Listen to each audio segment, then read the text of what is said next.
Hey Terry, how you doing, bud?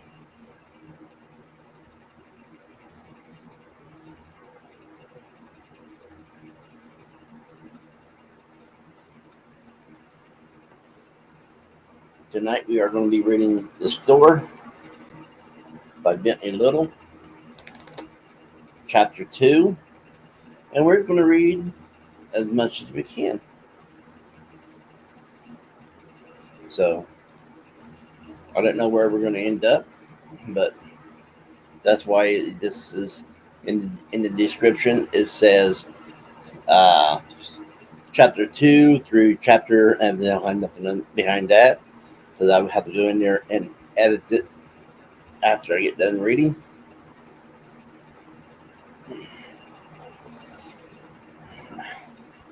I'm glad you made it, Terry.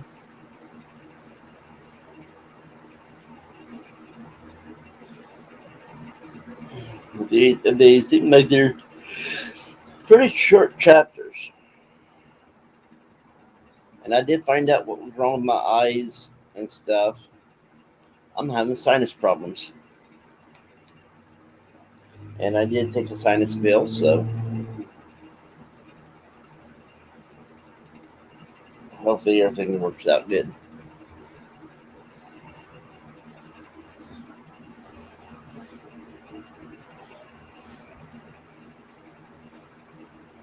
That's good. I'm glad you had a nap. We all need nappy naps every once in a while.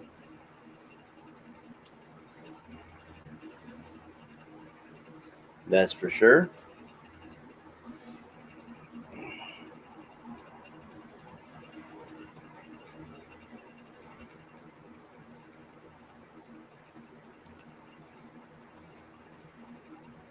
But let's get started reading The Store. And for me to do that, give me a minute. I'm going to have to put myself, turn my camera off, and go to my brand, get the overlay, and go like that. Now, we're going to come down, and we're going to have a little bit of music in the background. And I just want very little. Don't need a whole lot.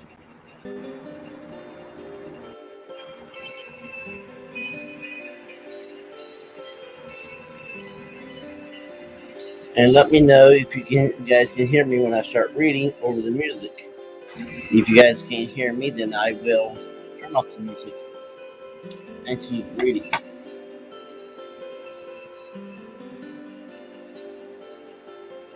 So this is by Bentley Little, and the name of the book's The Store.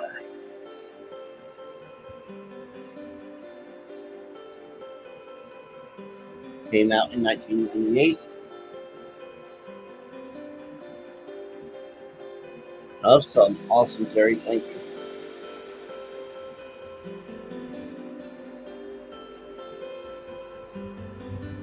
Greg Hardgrove looked down at the contract on the desk, frowning. He didn't like doing business this way.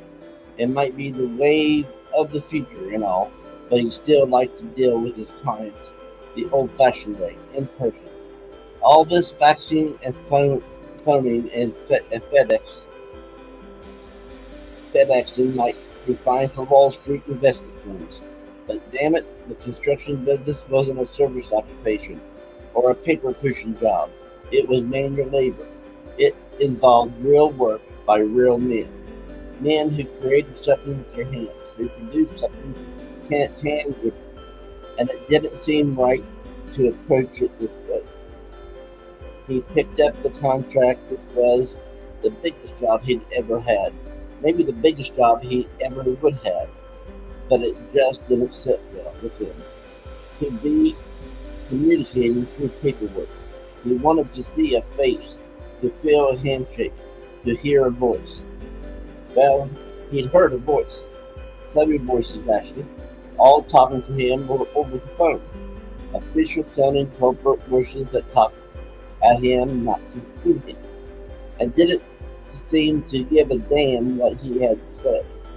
The past few days there hadn't been even been that there had been only the forms and the lists and the specifications and the requirements. It was especially annoying that so much of the paper was faxed to her overnight. It was bad enough not being able to do business with an honest to God human being. But during it when he wasn't even there, having to find out in the morning after the fact what was going on, that really bugged the shit out of him. He was used to being able to show a client around a site to explain what was being done and why. To walk him through the various stages and steps, to answer questions and allay fears. Sorry. He wasn't using a filing report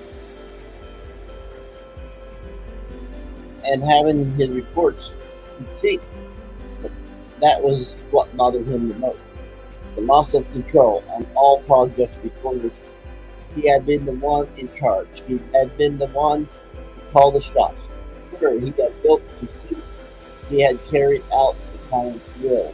But within the broad framework, he had been the one making the decisions. Now, though, he was just another worker, following orders, not allowed to think. He didn't like that. And, and they were just in the penny food.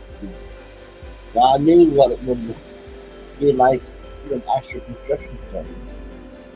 Better, he told himself, if it had to be better. There was a knock on the door frame behind him, and Greg turned around. Tad Buckman stood on the porch of the office, grinding his cigarette into the cigarette spout with his work boots. Ready to roll, boss? We're going to start surveying. Greg sighed, nodded. Yeah, he said. I'll be right with you. Just let me get my specs sheets. He dropped the contract back on the desk and walked over to the file cabinet for the specs, stopping by the fax machine to pick up this morning's modifications. Part 2. Her period was late. Shannon closed her locker and twirled the combination lock, flipping the textbooks from her left hand to her right. She was never late. Some girls she knew buried all the time, but she was as regular as clockwork. Her menstrual cycle had never been so much as a day off in her life. Now her period was 3 days overdue. She held the books in front of her as she headed down the hall toward algebra, her first class. It was stupid, and she knew it was impossible, but she felt unbearable, suspicious, as though she were already showing, and she tried to cover her belly as she walked. Maybe her mom was right. Maybe she should be eating.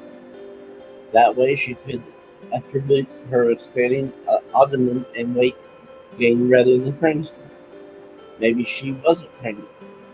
She sighed with her luck. No, she was almost certainly pregnant, probably with twins. In movies and books and magazines, girls always shared this stuff with their sister, but there was no way she could do that with Sam. She'd like to be able to have one of those after-hour bedroom conversations while the parents were asleep, to be able to explain her problem to her sister and get some sympathy and advice. But but there was no way that was going to happen. Sam was just too perfect. She was pretty, she was popular, her grades were always good, she never got in trouble, although boys had been chasing after her since she was 15. Shannon doubted that her sister had sex yet.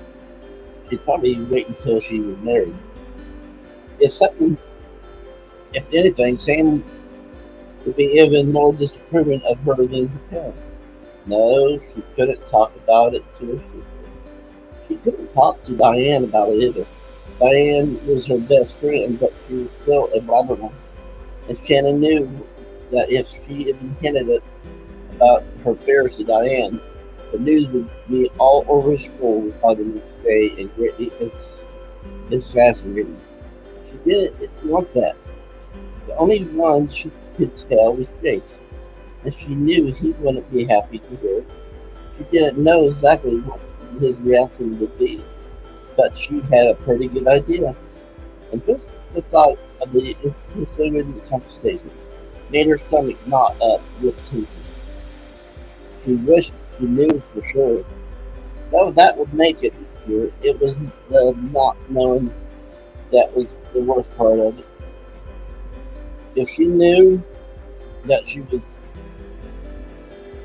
just determined, at least she could make money, plot a course of action.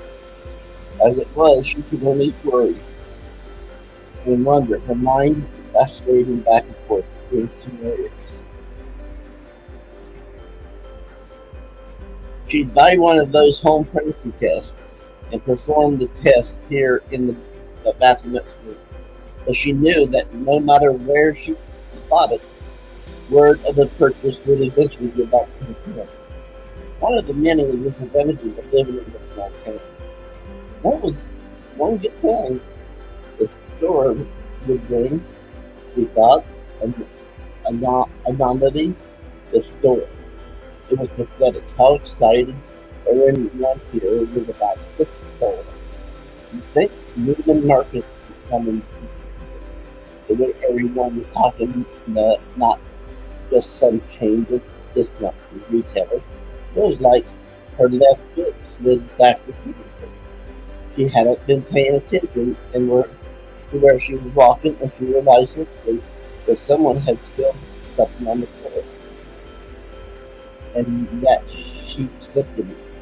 Scrambling to maintain purchase, trying to not to fall, she closed her books hard and stumbled backward, accidentally bumping into Mindy Hardly.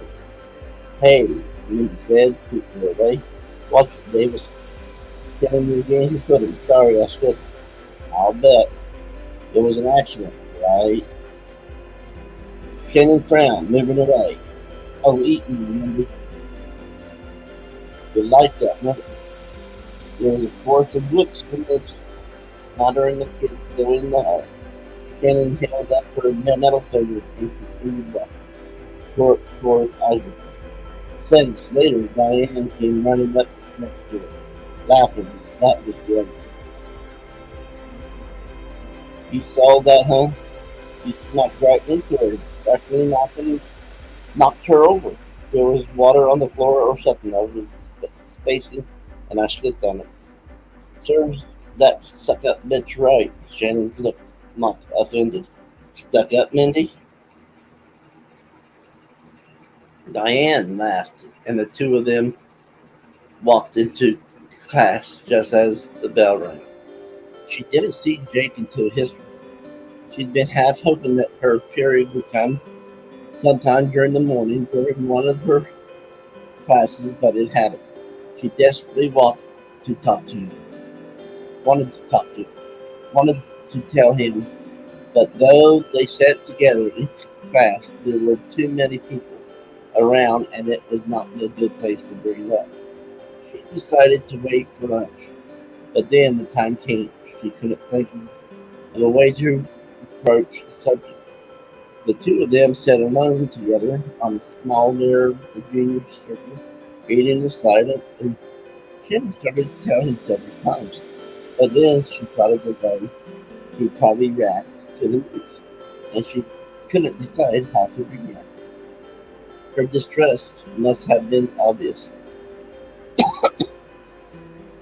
because halfway through lunch, he took her hands in his and asked, "Is something wrong?" She almost told him. Almost. But then she thought that her period might come at any minute. Might come before the end of March. Might come during her next class. And she shook her head and forced herself to smile and said, No, nothing's wrong. Why? Give me a second. I have to get whatever it is in my throat from tickling it.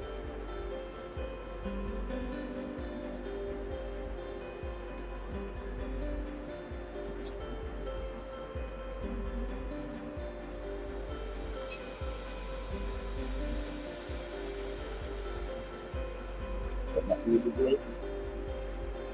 I hope everybody's enjoying this. I think it's going to be pretty good.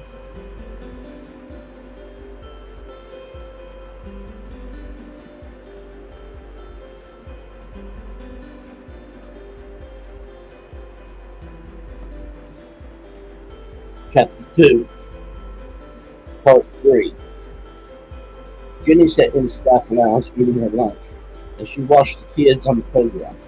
The blinds were half closed, but she could still see the pepperball and, and hopscotch courts as well as the bottom portions of the slide and monkey bars.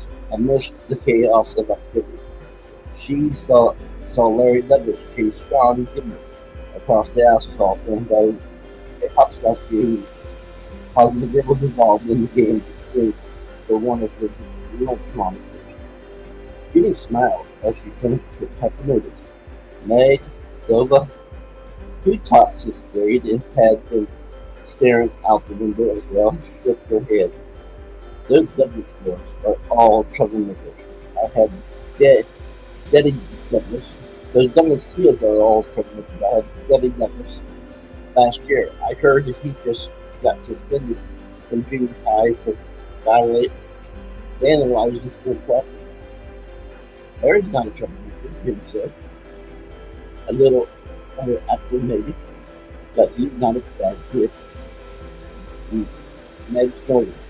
He learned to spot him, talk to me in another 15 years. The older woman crumbled up her sandwich wrap and threw it in the trash can under the table before getting up from her seat and walking slowly over to the couch. Jenny watched Meg settle in, then looked back toward the playground. She wondered if she would be as burnt out when she was Meg's age. She didn't think so. It was possible, but she didn't think so. She liked teaching grammar school. Her father wondered why she didn't teach high school, thought she was wasting her time here, but she enjoyed working with young people. She felt as though she had more of an influence on them at this age, that she could do more to help mold and shape the way they turned out. Besides, grammar school kids were nice. Junior high students were brats, and high school students were too involved in their own teenage world to pay any attention to adults. But students this age listened to them, still respected their authority, and most importantly, she genuinely liked working with them. Sure, there were a few bad apples. There always were, but overall, they were good kids. Mark Friends, the principal, walked into the staff room and over the coffee and over to the coffee machine. Looks like culture is finally coming into Jupiter, he said. Jenny looked over at him. What? The store. He held up the newspaper in his hand. It says they're going to have a cappuccino and a sushi bar instead of a regular snack bar. And they're going to carry videotapes and foreign films for sale and rental. Northern Arizona is trying to enter the 20th century. Just as it's in the said.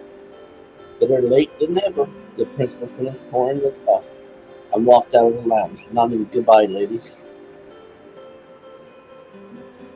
Ladies, mixed in. Jenny laughed. She stared back out the window at the playground, feeling good, cappuccino, sushi, foreign films. This was like a dream come true. She couldn't wait to tell Bill he was going to be happy.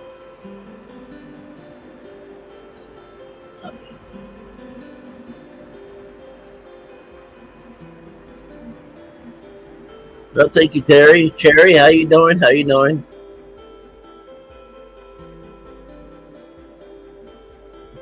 I hope you're doing well. Chapter 3, Part 1. He awoke to the sound of blasting. At first, Bill thought it was part of the nightmare. He'd been battling creatures from an alien world, and when he heard the explosions, he thought they were merely a continuation of the dream. But Jenny was stirring next to him, and it was obvious that she heard the sounds too. She turned toward him, her eyes still half closed. "What is it?" "Blasting," he said. "Blasting?" she said gruffly. "Are they widening the highway or something?" We we would have heard about it if they were. "No," Bill said. He pushed the covers off and rolled out of bed. She shook her head. "What?" "Nothing. Go back to sleep."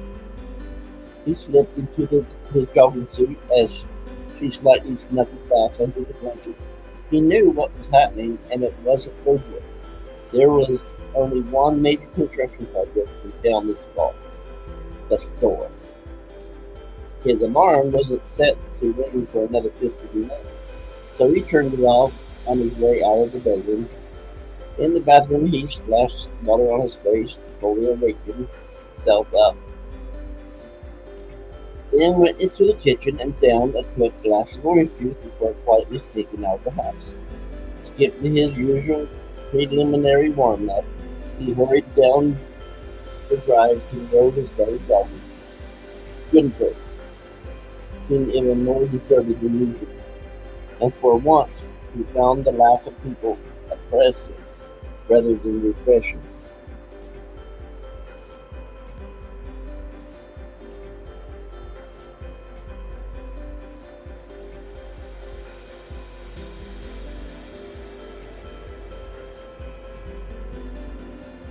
Expected to see more lights in the houses, to see more people in the streets.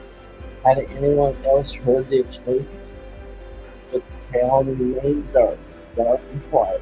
He almost breathed a sigh of relief as he passed by the last of the downtown buildings and headed toward the highway. Although the sun had not yet risen, there was a lightening of the sky behind the mountains. As he approached his favorite stretch of highway, the forest was dark and close-set trees, still clinging to the blackness of night. But the open area ahead was clearly visible and bathed in faded blue. He slowed down, not to savor the moment this time, but to see what was going on.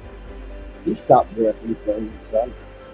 In the 24 hours since he last passed the spot, it had changed completely. The sun was still in place, but gone were the saplings and small bushes that had dotted the meadow. Gone was the meadow itself. The tall grass had been plowed and bare earth was surveyed. Sticks marked the boundaries of the construction site. A portion of the hill had been fractured away. Fallen timber and chunks of boulder expanded out onto the flat section of ground, away from the remaining slope. He stared at the scene shocked. He'd seen pictures of rainforest destruction, the after effects of wanton slash and burn policies in underdeveloped countries. But even in his most pessimistic projections, he had not expected to see anything like that here. Yet that was exactly what it looked like. Be careful, plan, and, and early execute. Clearing of the land that he could have thought a major king like Victoria would insist upon was nowhere in evidence. No trees had been saved, no efforts had been made to preserve or protect the character of the area. The trees had been simply cut, the landing gouged, the hillside blasted, and they'd done it all in a day. There was no sign of the workers going to bulldozers, caterpillars, shovels, trains parked side by side. In the southeast corner of the site, and set off by a chain of fence. It had been only a half hour, maybe less, since he'd been awakened by the explosions.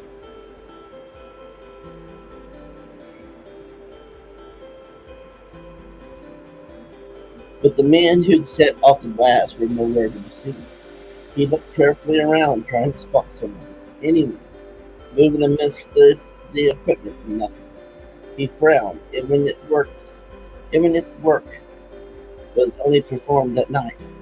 There was no way that there would be at least a few men still about, unless they didn't detonated the explosive, detonated the explosive, and then immediately vacated the site. But he'd seen no cars on the highway, had met no vehicles on the road.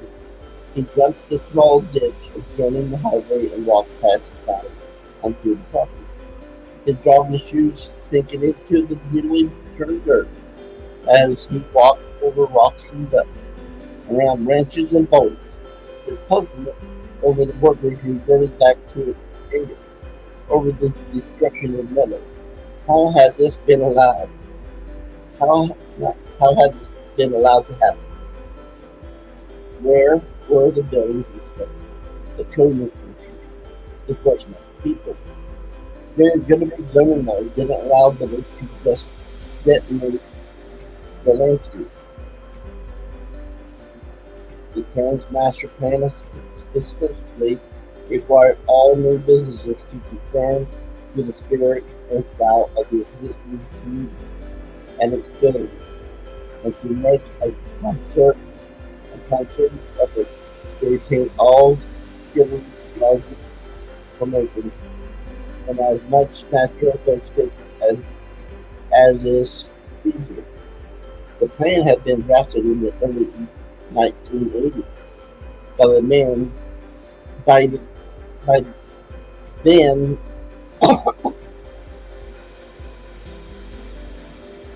excuse me, by then town council in an attempt to preserve the unique character of Pittsburgh and its experience and every council since had reinforced the town's commitment to control growth, making sure that the better of an apartment house incorporated an existing stand of condos in his landscape plans. Withholding approval for a gas station until the company agreed to shift its building 15 feet to the north in order to accommodate a huge house sized building that had become a lucky landmark. In the years it had sat on the undeveloped land. Now in one day the store had managed to circumvent that entire process and single-handedly destroy the most beautiful stretch. Yet the road was in California. Well, that was passed as soon as the local people directed to the town hall as he stopped walking to his stomach. The criminal the chairman at the site that lettered with Clarkson and Bailey. He took a deep breath as he stared at the scene. A wall of debris from the timber unit had been pushed back by Pluto to the rear of the property and formed a semi-circular barrier to the land beyond. He had seen only trees and bushes at first, logs and branches, but this close he could see that there were animal parts mixed in with the rest of the cleared brush. Bodies laying on the ground in front of the debris. As his gaze moved slowly from left to right, he counted 4 deer, 3 wolves, 6 javelina, and over a dozen raccoons, squirrels, and chipmunks. How had this many animals been killed, and why? The deer, the deer had been an omen, a taste of things to come. He had thought it odd at the time, eerie even, but now the animal's death seemed downright now right Now it it was as if the deer had died as a result of the erupted sun, and now these other animals had died because land had been cleared. Their death seemed to be the price of construction. It was a trade. That was stupid, he knew, but logical or not. Something about the idea felt right to him, and goosebumps arose beneath the coaling sweat on his arms. As he stared at the curved line of bodies, he began walking forward. The first deer had not been shot or injured. Had these other animals died naturally? He strolled quickly across the unequally graded ground.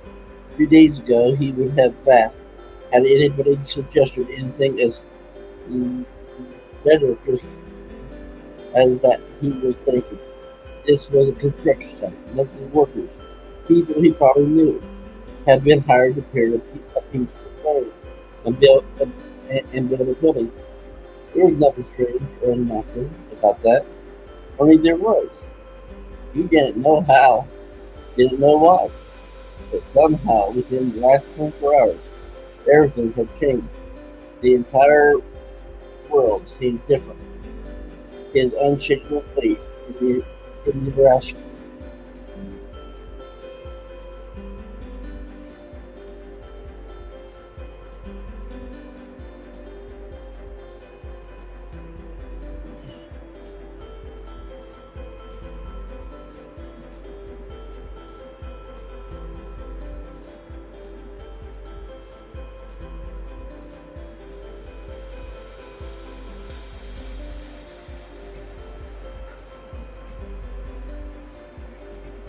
And the material had been shaken, and while he wasn't ready to believe in ghosts and goblins and little green men, he wasn't quite the skeptic he had been. It was an unnerving feeling, and it didn't sit well with him. And once again, he found himself wondering if it wasn't his personal connection with this area that was coloring his viewpoint. Third store massacre in a month. Then again, maybe it wasn't. He reached the first animal, a wolf. Like the deer, its stomach was distended. Also, like the deer, there was no physical sign of violence. The wolf did not even appear to have been pushed here by a bulldozer. There wasn't a mark on it. It was as if it had walked or crawled to this spot of its own free will and died.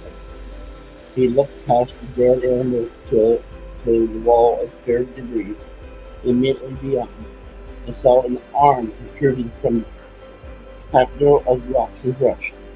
His heart leaped in his chest. He took a hesitant step forward to verify that what he thought he was seeing was that he really was seeing. Sticking out between the bare branches of a dead man's manzanita bush with a white hand and forearms smeared with mud and blood.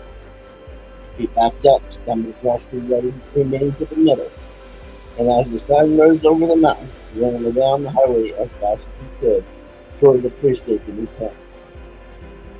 He returned with the police to the scene, answering questions and watching as they pulled the corpse out of the rubble. After the body had been loaded into the ambulance and taken away, he rode back to his station towards Emerson. The detective took it down in a official statement which Bill read and signed. It was after 10 when he was finally through with all of the forms and questions and reports. In the furor over finding the body, the store's destruction of the metal and its wanton disregard for local zoning ordinance had been pushed to the side. But though Bill was still disturbed by what he'd found, he had not been distracted from his original purpose, and he walked next door to the town hall.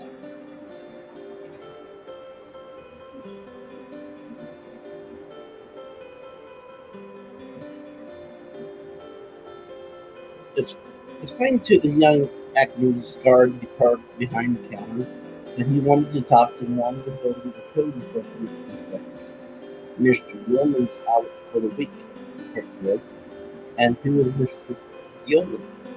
He's the code enforcer officer. Is there anyone else I can talk to? Bill asked. Well, what does that mean to the problem? The problem is that whoever is in charge of clearing the land for the store has totally ignored Jennifer's lending regulations. They cut they cut down every tree on that property. He blasted this section of the hillside. You want to talk to Mr. Kurtz. He's the planning director. Fine, Bill said, and let me talk to him. Actually, he's not here right now. He's attending a seminar in Scottsdale. If you want, I can have him call you when he gets back. It's just a one-day thing. He should be in tomorrow. Look, all I want to do is let someone know what's happening to what's happening so inspectors can be sent out there before any more damage is done. The young man looked easy. I think everything's been approved. Bill stared at him. What? I think that was all okay. He looked around the office as though searching for someone higher up to help him out. But there was only a secretary seated at a desk against the far wall, typing on the computer, apparently ignoring the exchange. You'd have to talk to Mr. Kurtz, but I think the panic to Mr. Gage at the door alluded. Bill was stunned. How is it possible? I didn't hear anything about it. The young man shifted his feet uncomfortably. You'd have to talk to Mr. Kurtz. Mr. Curtis, I want to talk to him now. He's not in his office, but I could leave a message to have him call you. Is anybody in their office right now? There's a town council meeting tonight. We might bring it up in a discussion. Yes, Bill thought, a discussion. A public forum. That was exactly where this needed to be brought up. There was something fishy going on. Decisions affecting the entire town had apparently been made by the planning commission in closed session without any input from members of the public. He didn't know whether or not there had been any bribes involved in promises made in exchange for cash or stock or whatever, but something wasn't right, and it needed to be brought to the attention of the public. He called He called Ben to make sure that the editor put it in the paper. Thank you, Bill told the clerk. I think I will bring you up in front here. What time does the meeting start? 6 o'clock. In the council chamber next door. I'll be there, Bill said. Jenny called at lunch to find out how things had gotten. He phoned her earlier when he first went to the police station. He told her that he found a dead body and wouldn't be home before she left for work. Now he filled in the details, explaining that they didn't know who the man was or how he died, but that the body was being taken up to the county coroner's office for blood study.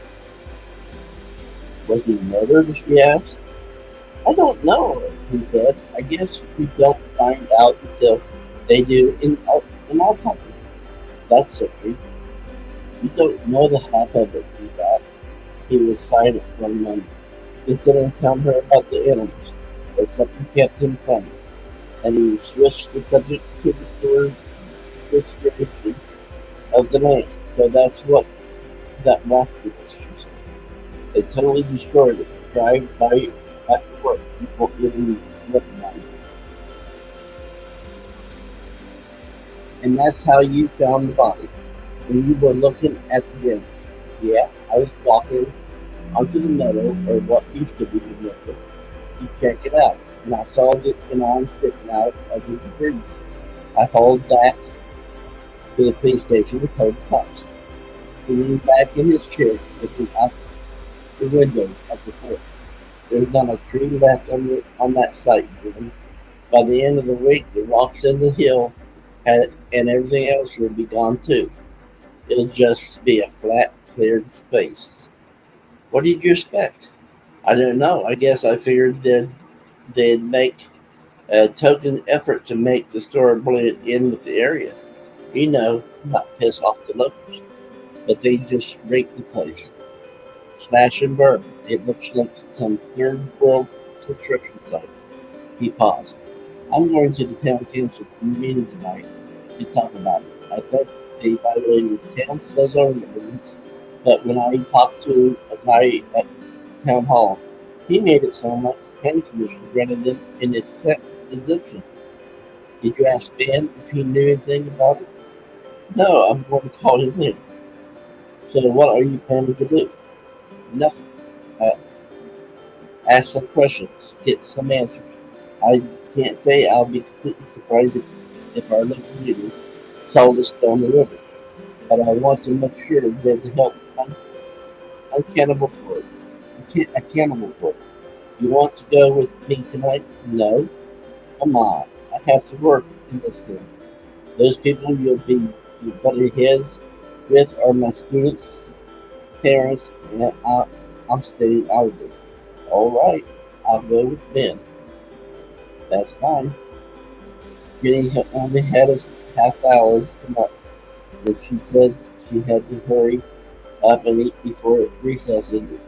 So he let her go, hung up, and walked into the kitchen to fix her little lunch, a can of ravioli. Later that afternoon, he called Ben. The newspaper editor told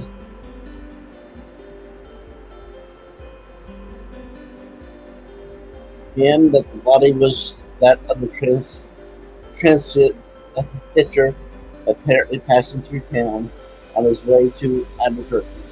A preliminary, a preliminary examination indicated that the man had died from exposure, not from any injuries or infected wounds. I guess he was just lying there in the brush and got scooped up by a cat or something while they were clearing the lot, Ben said. It's kind of weird, but it's perfectly understandable. Is it? Bill asked. What's that supposed to mean? Nothing. You going to cancel me tonight? I always go. It's my job. Why? I need someone to sit next to. Jenny doesn't want to go. Candy asks. I sit by myself every meeting. You're a he-man. The editor snorted. What are you? Why are you? She stopped the store from going her hearing to a little late for that, don't you think? Probably, but have you seen what they've done to their land? It's their land. There are zoning ordinance, building codes, rules, laws, and sometimes they get played. Bill was taken aback. What have you heard? I'm not completely done with it. I ask questions. When I see things that seem a little odd to me, I'm supposed to do that. Being on the program and all. And, and off the record, I was told that concessions had to be made if Jennifer was going to get this store. Otherwise, it was going to go to Lambert. There was sort of a betting war going on between our two fair towns. And whoever came up with the sweetest assistant would get the extra jobs. The added property tax was revenue, and all those other wonderful perks that new businesses bring the ship. You're going to be a lone ranger on this town party. A lot of people here would pedal their own mama's ass if it was living in new jobs. They're going to thank getting a few cosmetic goods a small price to pay for economic security. What do you think? What I think doesn't matter. But what do you think? Dan was silent for a minute. Off the record, off the record. I'll deny it. I ever said this. I'm supposed to be impartial. My livelihood involves it too. You did.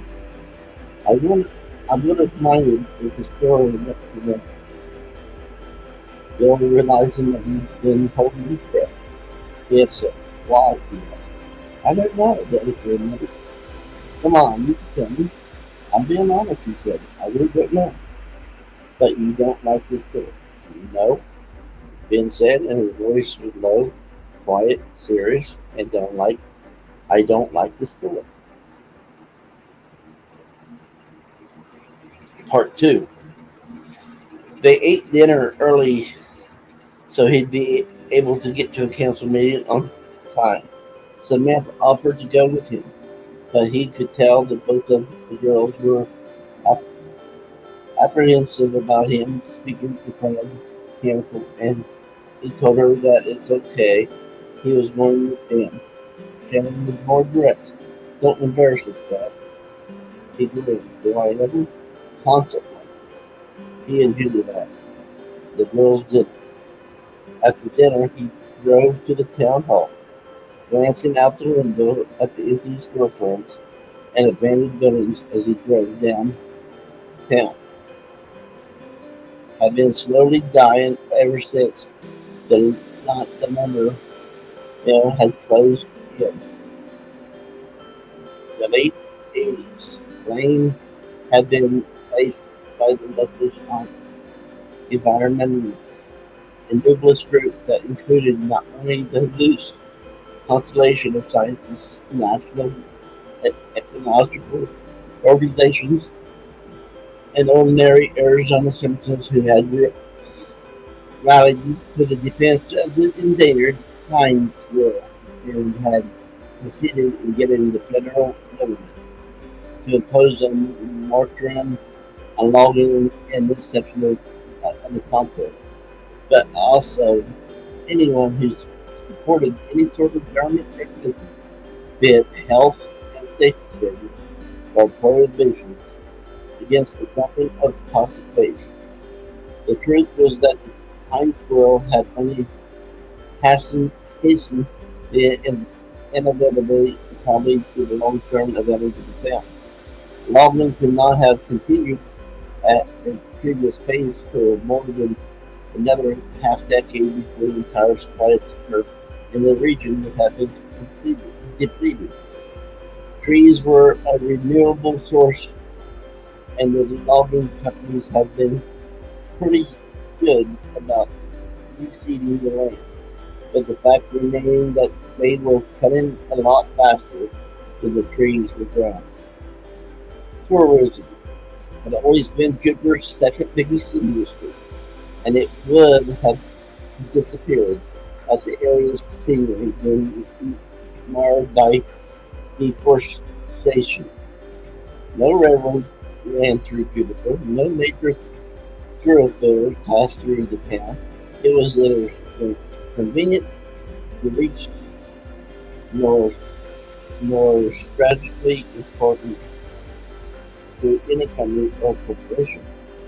The beauty of the pine country was Jupiter's only selling point.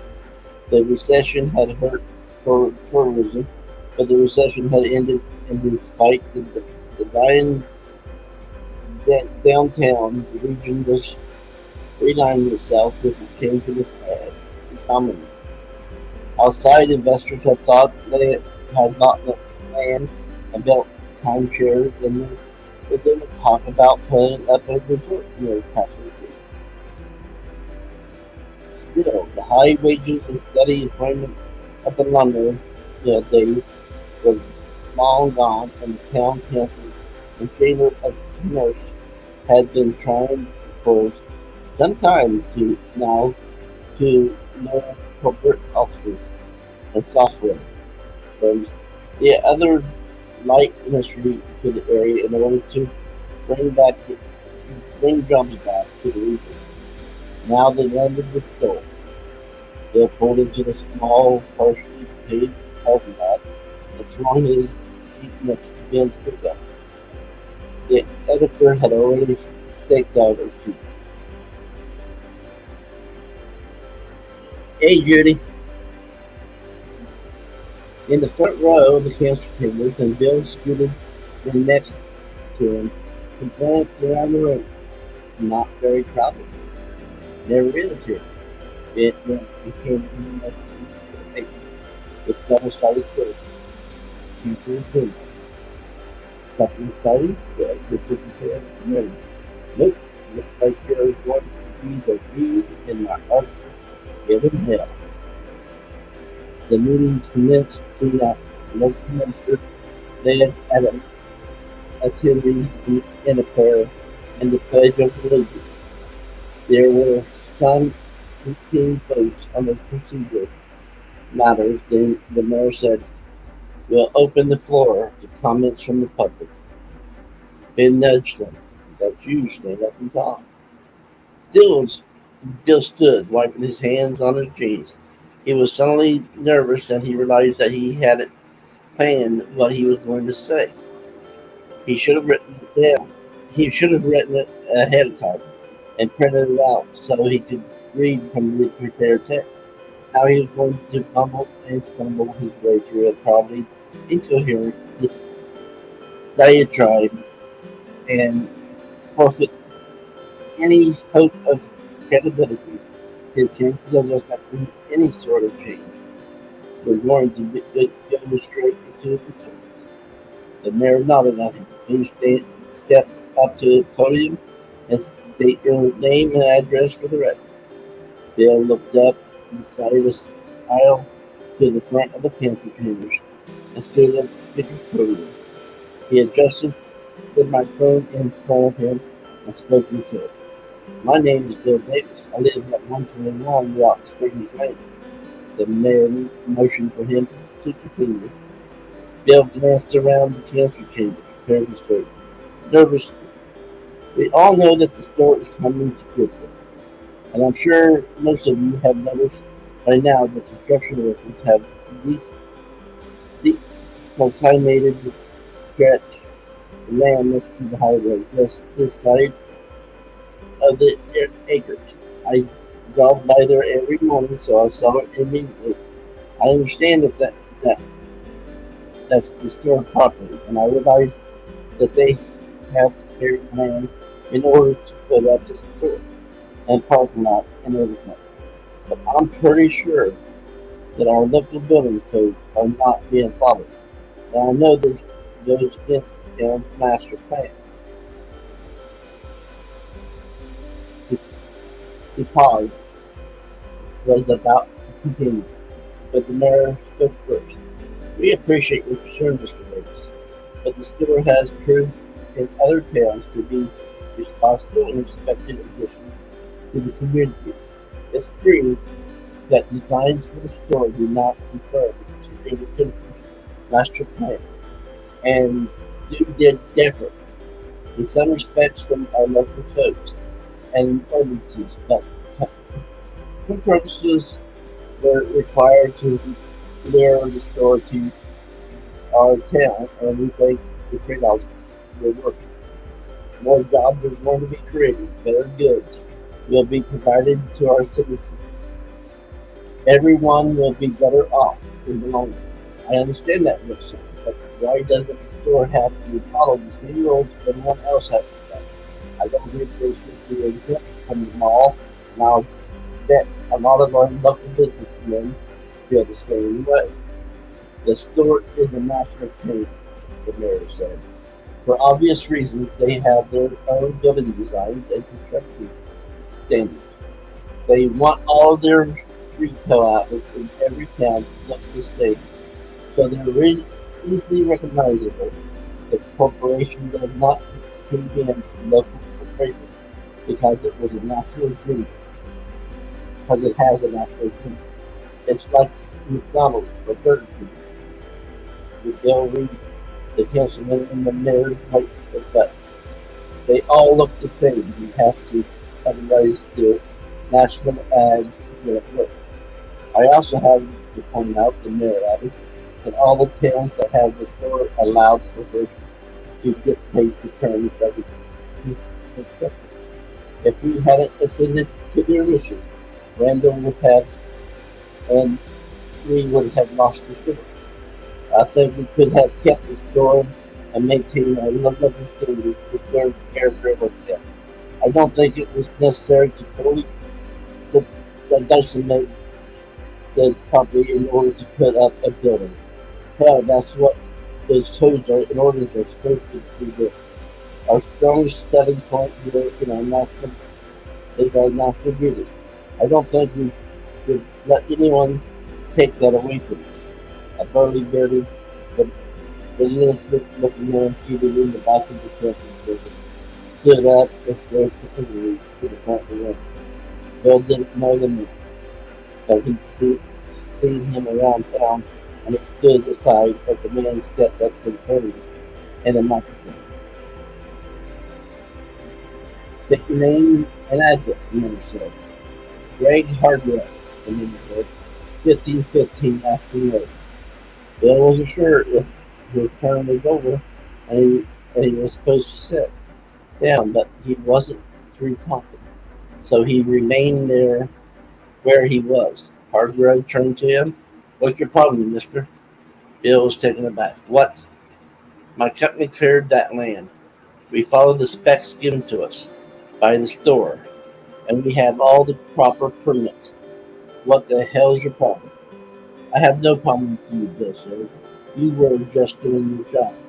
I have a problem with the store's plans, and with the fact that the planning commission and the council allowed the company to ignore our local ordinance and destroy one of the most scenic pieces of property in the area. Hargrove shook his head at this. The store will create jobs. Don't you understand that? All you see, all you tree huggers are about, all you tree huggers care about is saving squirrels. You don't give a damn about people. You're wrong. I do care about people. I care about the people in this town, and I'm thinking of what's best for the long-term interest. Of all the Juniper, not just the short-term benefit to you and other construction. Bullshit. Hargrove was getting angry, really angry. He took a step back, taking his hands out of his pockets and keeping them free, in case he needed to use them to defend himself. They will not have the sort of language in the council chambers, the mayor said. We moved to this town because of the area, Bill said evenly. Believe it or not, the environment here, the trees, the forests, the mountains, is the town's major facility. People don't move here for city reasons or city jobs. That's why they move to Phoenix or Chicago or LA. That's not why they move to Juniper. All you care about maintaining jobs and protecting the environment are not materially exclusive. You're thinking in old terms. You're thinking in the past. That's one of the great advantages of information superhighway with computers. You can now work for a company in New York or Los Angeles or hell in London. You have your office right here. That's what I do. What I'm trying to say is that yes, we need jobs here, but we can bring jobs to our area without sacrificing our quality of life. Well, I'm not a computer geek. I own a construction business. You can't do my work with a computer. I understand that. You don't understand shit. All you environmentalists want to protect every square inch of room, but you don't give a damn how if it affects business like mine. How much more do you want to protect? The government already owns all the land around here. The whole fucking country, particularly your land management territory.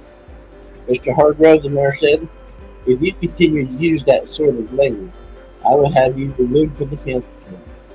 Sorry, Your Honor, Hargrove embarrassed. Look, they said, if Ted Turner or Bill Gates or some other billionaire thought stopping the same land, decided to protect it and put up a big fence around it, leaving it as it is, you'd have no problem with it. Why is it okay for an individual to save land for himself, but not okay for the government to save land for future generations? 200 years ago, there were only 13 little colonies on the east coast of our country.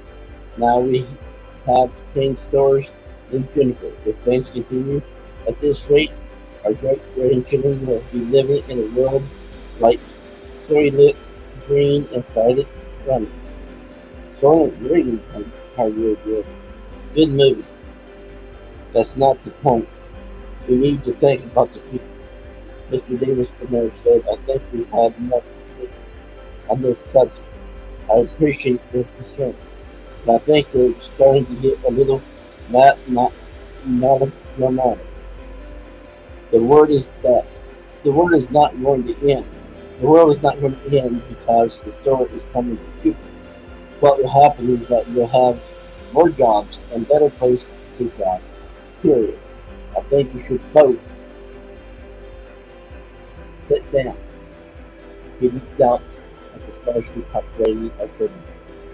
If anyone else has anything to add to this subject or has anything else to bring up, please step forward to the podium. Then walk back to his seat. Slumped into the chair next to him. Game over there, she said. Davis zipped. Storage takes Store takes it in all right sets. Store takes it in straight sets. Bill looked over at his friend. Thanks. He drove home angry, feeling depressed. The mayor had been right.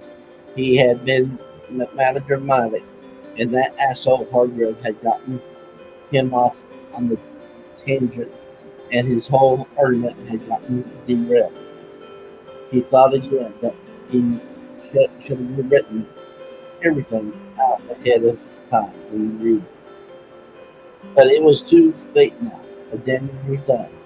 The front of the house was dark when he arrived home. He let himself in, checked on the girls, Sam was in her room, studying, Shelley was on the phone. He told them both to go to sleep early. It was a school night. Then walked back to the master bedroom where Jane was riding the play bike and watching TV. How'd it go? She asked. Did you stop construction and get the store to rebuild the hillside and replant the trees? He sat down on the side of the bed, took off his shoes. There's no reason to be sarcastic. Sorry, she stopped telling. So what happened? What do you think? Nothing. Campus spinning and spreading them toward the store. He looked. He shook his head.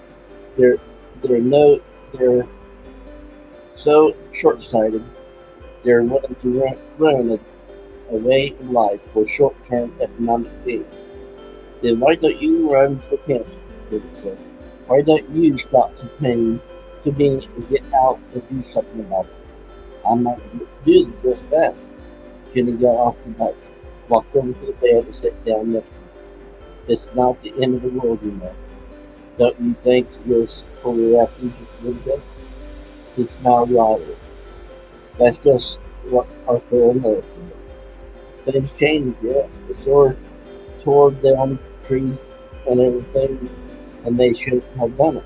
But I heard that they also bought that vacant lot next to the old Checker auto, and they're going to make it into a baseball game. They're trying to do something for the people. They're missing the point. What is the point? Never mind if you want to. I'm all talked up. He said. I've been talking all night. I just want to go to bed. He stood, looked off. He stood, took off his pants. She stripped. She watched him for a moment. Fine heat, she said, and there was an angry faintness in the voice.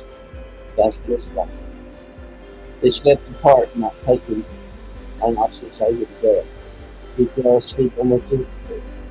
He dreamed of dead animals and dead bodies and the unending construction of a black building that reached miles into the polluted sky. Okay, that was chapter 2 and chapter 3. Next time we'll read chapter 4 and see how far we can go. Maybe by then my eyes might be okay. I'm hoping to do more.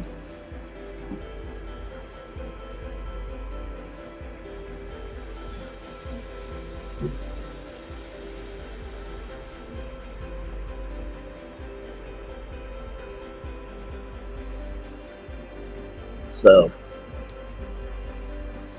let me get some of this turned down.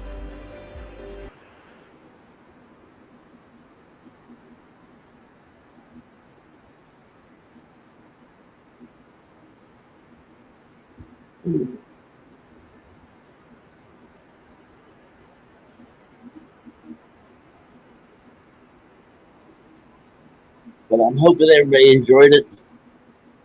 That was chapter 2 and 3, and we are going to have some great time. So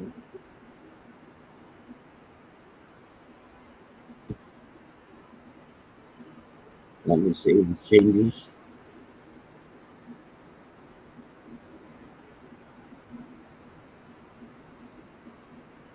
Then I'll change it later. And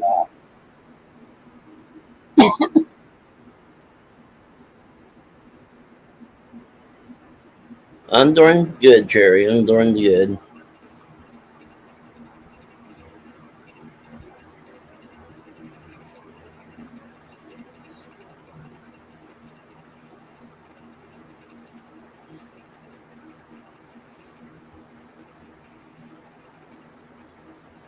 Well, thank you, Jerry and Terry.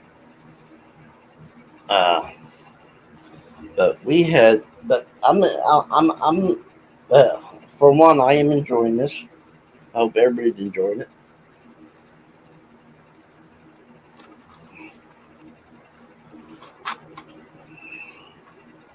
So I'm gonna get off of here. That was 1 hour and 6 minutes, and maybe sometime my eyes will stop watering when I'm reading, and we can even read more. So until next time, uh, you guys behave and enjoy anything and everything. Let your imagination run. Uh, and I'll be seeing everybody later.